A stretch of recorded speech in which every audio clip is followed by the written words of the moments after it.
শীতকাল পড়লে পরেই কিন্তু বাজারে চলে আসে নতুন আলু।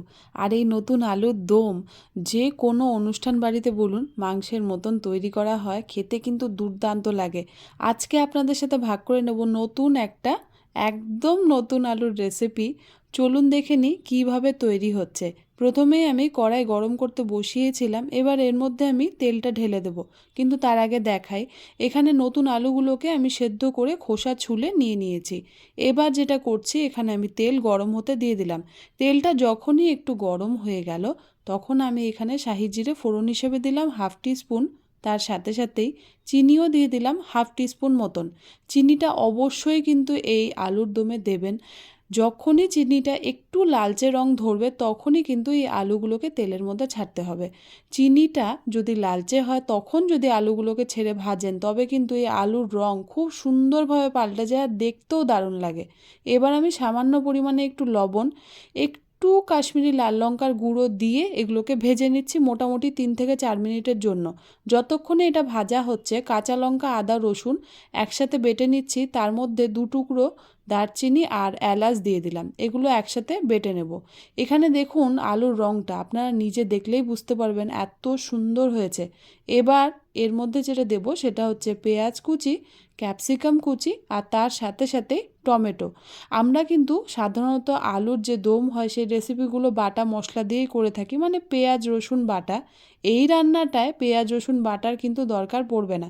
এভাবে বানালে পরেই বরং এই আলুর দমটা খেতে দুর্দান্ত লাগবে।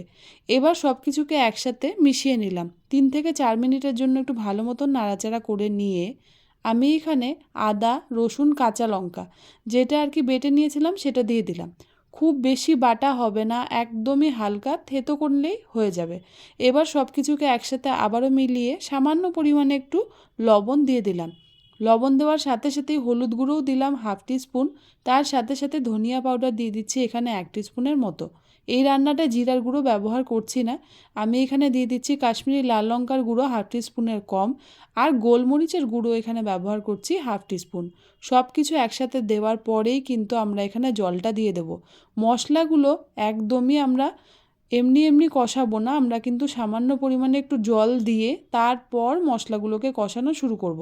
কাঁচা মশলা এখানে কিন্তু আলুর দমটার মধ্যে যাবে না। এবার আমি এখানে মটরশুঁটি দিয়ে দিচ্ছি। বেশ কয়েকটা মটরশুঁটি এখানে দিয়ে দিলাম। দিয়ে এবার এগুলোকে একসাথে আমি মিলিয়ে নিচ্ছি। মশলাটা এখানে বলে রাখি খুব ভালো করে কষিয়ে নিতে হবে। আপনারা বুঝতেই পারছেন আমি কিন্তু কাঁচা মশলা মানে মশলার গুঁড়ো দিলাম। এবার যদি ভালো মতন মশলার গুঁড়োটাকে না কষানো হয়, তবে কিন্তু খেতে ভালো লাগবে না। এবার দেখুন জলটা যখন টেনে গেল আর মশলাটাও কষে গেল, ঝোলের রঙটা কি বলবো, কি সুন্দর হয়েছে। আসলে চিনি ফোড়ন দিয়ে যখন আলুর দম তৈরি করা হয়, আপনারাও বানিয়ে দেখতে পারেন, একটা খুব সুন্দর কালার চলে আসে, তখন কিন্তু বেশ ভালো লাগে দেখতে। এবার আমি এখানে জল দিয়ে দিলাম আবারও। প্রথমে যে জলটা দিয়েছিলাম মশলা কষানোর জন্য, এবার জলটা দিচ্ছি যাতে করে মটরশুঁটি আর আলুটা ভালো মতন সেদ্ধ হয়ে যায়। কাঁচা লঙ্কা দিয়ে দিলাম এখানে আমি কেটে নিয়ে, আর তার সাথে গরম মশলা পাউডারটাও অ্যাড করে দিলাম। আপনারা চাইলে কিন্তু এলাচ গুঁড়ো করেও এখানে দিতে পারেন, খুব ভালো লাগে খেতে। তবে আমি এখানে গরম মশলা পাউডার দিয়ে তবেই রান্নাটা করছি। দেখুন বেশ সুন্দর কিন্তু ঘন হয়ে এসছে। এই সময় আমি এখানে ঘি দিয়ে দিচ্ছি। ঘিটা আমি 1 টেবিল চামচের মতন দিচ্ছি। আপনারা যদি ঘিটা পছন্দ না করেন তবে দেবেন না। আর ঘিটা দেওয়ার সাথে সাথেই কিন্তু আমি হাত দিয়ে ডলে ডলে এখানে 1 টিস্পুনের মতন কাসুরি মেথি পাউডারটা দিয়ে দিচ্ছি।